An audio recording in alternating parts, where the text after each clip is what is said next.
Growing up, Tommy and I were the best of friends. We grew up in the same neighborhood and did everything together. We went to the same schools, played the same sports, and even shared the same hobbies. We were inseparable. One summer, we decided to take on a big project together. We wanted to build a treehouse in the forest behind our houses. We spent all of our free time working on it, hammering nails and sawing wood until we had built the most impressive treehouse in the neighborhood. "Wow, we did it!" Tommy exclaimed as we finished putting up the last few boards. "This is going to be our secret hideout. No one else can come in here."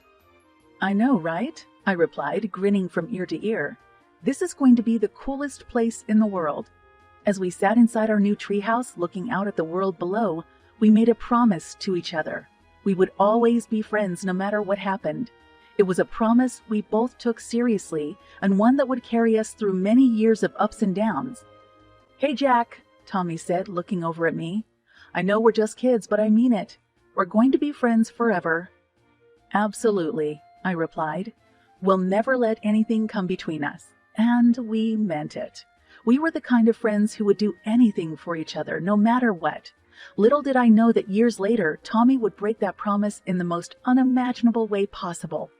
It was a typical Wednesday evening when Karen asked me to check her email for her. She had just come home from work and was too tired to go through her inbox. I didn't think anything of it at the time, but as I scrolled through her emails, I saw something that made my heart stop. There was an email from Tommy with a subject line that read, "Missing you already." My hands started shaking as I opened the email, and what I saw inside was even worse. There were intimate messages between Tommy and Karen, talking about things that should only be shared between a husband and wife. "Jack, what's wrong?" Karen asked, noticing my sudden change in demeanor. "Nothing," I lied, closing the laptop and trying to hide my shock. "Are you sure?" she pressed, putting a hand on my shoulder. "I said, it's nothing," I snapped, pushing her hand away. I couldn't believe what I had just seen. My best friend and my wife were having an affair behind my back. Later that night, when Karen had gone to bed, I stayed up for hours reading and rereading the emails between Tommy and Karen. I couldn't wrap my head around it. How long had it been going on? How could they do this to me? The next day, I tried to act normal, but I couldn't shake the feeling of betrayal. When Tommy called me to ask if we could hang out that night, I hesitated. "Hey man, you okay?" he asked.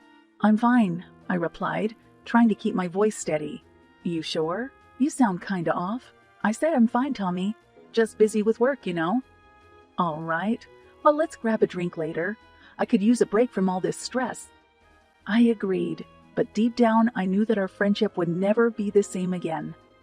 I hated Tommy for everything. Even when he made his silly jokes, his smile was disgusting to me. "So, how's everything at home?" Tommy asked, oblivious to my anger. "Fine," I replied shortly. "Just fine." Tommy looked at me, sensing that something was wrong. "Okay, Jack, what's going on? You've been acting weird all night." I took a deep breath, trying to hold back my emotions. "I read your emails, Tommy." Tommy's face went pale. "The ones you sent to Karen?" I said, trying to keep my voice level. Tommy tried to stammer out an excuse, but I wasn't having any of it. "How could you do this to me, Tommy? You're my best friend. And Karen, how could you betray me like this?" Tommy hung his head in shame. "I don't know, Jack. It was a mistake. We were both going through some stuff, and it just happened." "It just happened," I repeated incredulously. "Do you have any idea what you've done to me?" "I'm sorry, Jack. I never meant to hurt you. Sorry isn't good enough, Tommy. You've destroyed our friendship, and you've destroyed my marriage." Tommy looked up at me, tears in his eyes. "I know, Jack. I know, and I'll do anything to make it right." But at that moment, I didn't want to hear it. I stood up, throwing some money on the table. "I need some time to think," I said, before walking out of the bar, leaving Tommy sitting there alone. After that night at the bar, I didn't speak to Tommy or Karen for a while. I needed time to process what had happened and figure out what to do next. But eventually, I knew I couldn't avoid the situation any longer. I arranged to meet with Karen at a coffee shop, and she looked nervous as soon as she saw me. "Jack, I'm so sorry," she said, tears in her eyes. "Save it," I replied, my voice cold. Karen looked down at her lap. "It was a mistake, Jack. I know that now, and I'll do anything to make it right." "It's too late for that," I said. "You've ruined our marriage, and as for Tommy, I can't even look at him right now." Karen's face fell. "You talked to Tommy?" "I had to," I said. "He's my best friend, or at least he was." "I don't know, Jack. I don't know," Karen said, tears streaming down her face. We sat there in silence for a few minutes, both of us lost in our own thoughts. But eventually, I knew I had to say something. "Look, Karen, I don't know what the future holds for us, but right now I need some space. I need time to figure out what I want." Karen nodded, still crying. "I understand, Jack, and whatever you decide, I'll support you." But as I walked away from the coffee shop, I knew that it wasn't that simple. My marriage was over, and my friendship with Tommy was in shambles. I needed to figure out a way to get back at them both, to make them feel the same pain that they had caused me. For weeks after my confrontation with Karen, I was consumed with anger and bitterness. I couldn't believe that my best friend and my wife had betrayed me like this, and I knew that I couldn't just let it go. I spent hours thinking about ways to get revenge on them, to make them feel the same pain that they had caused me, and finally I came up with a plan. One day when Tommy was out of town for work, I went to his house and painted his car bright pink. I knew it was a childish move, but it felt good to take some sort of action. And then I went to my own house and started throwing away all of Karen's expensive stuff. Her designer clothes, her jewelry, anything that I knew would hurt her. It was a reckless move, but I couldn't help myself. But it wasn't enough. I needed to do something even more drastic. One night, I went to a bar looking for someone who could help me with my plan. And that's where I met Eddie. "So, what do you want me to do?" Eddie asked me, his eyes glinting with excitement. "I need you to help me scratch up Tommy's car," I said. "And I need you to help me get rid of some of Karen's most prized possessions." Eddie grinned. "Sounds like fun." And that's how it started. Eddie and I spent the next few nights driving around, scratching up Tommy's car and throwing away Karen's stuff. It was a rush like nothing I had ever felt before. But even as we did it, I knew that what I was doing was wrong. I was hurting the people I loved, and I didn't know if I could ever come back from that. As the days went by, my anger and desire for revenge only grew stronger. I knew I needed to come up with a bigger and better plan if I really wanted to push Tommy and Karen pay for what they did. I spent countless hours brainstorming ideas, and finally I came up with a plan. I would break into Tommy's house while he was away on a business trip and scratch up his car even more. But this time, I wouldn't stop there. I would also destroy Karen's most prized possessions, the ones that she treasured the most, but I knew I couldn't do it alone. I needed someone who was willing to help me. That's when I reached out to Eddie again. He was hesitant at first, but eventually he agreed to help me. "We're really going to do this?" Eddie asked as we stood outside Tommy's house, waiting for the right moment. "We have to," I said, my voice cold and determined.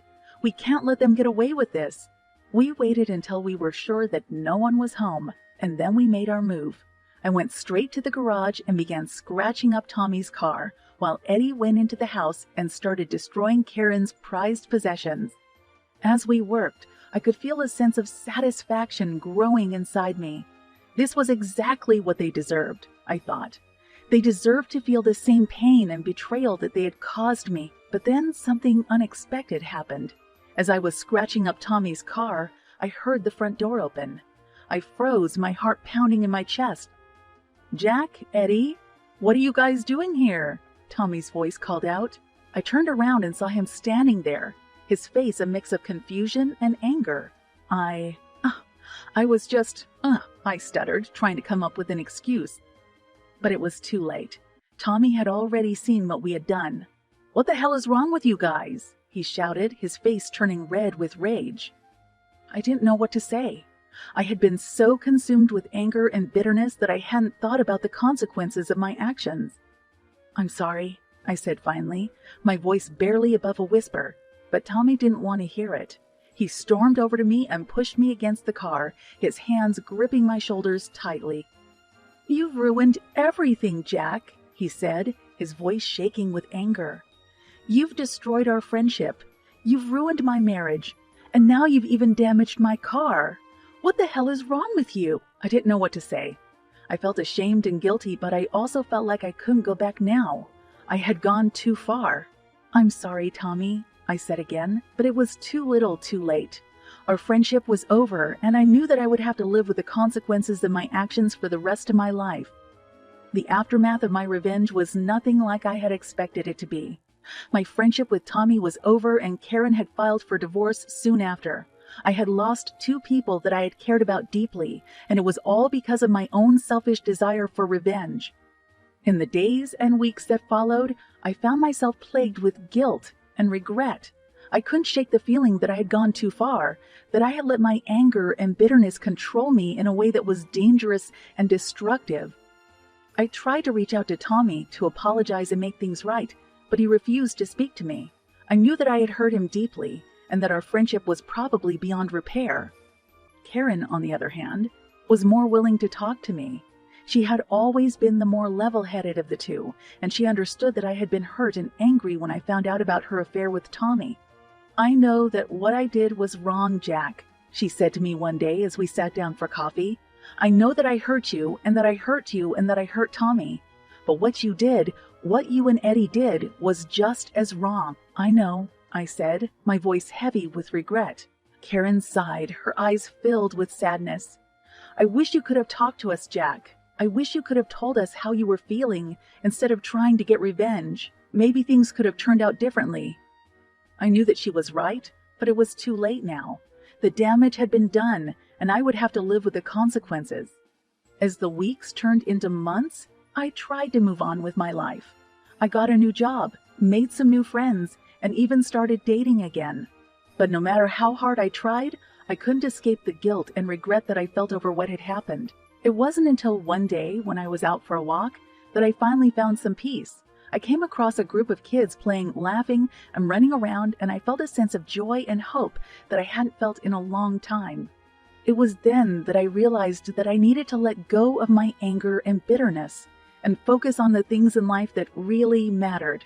I needed to learn from my mistakes and try to be a better person. And with that realization, I finally felt a sense of peace that I had been searching for. The wounds of the past would never completely heal, but I knew that I had taken the first steps towards a better future.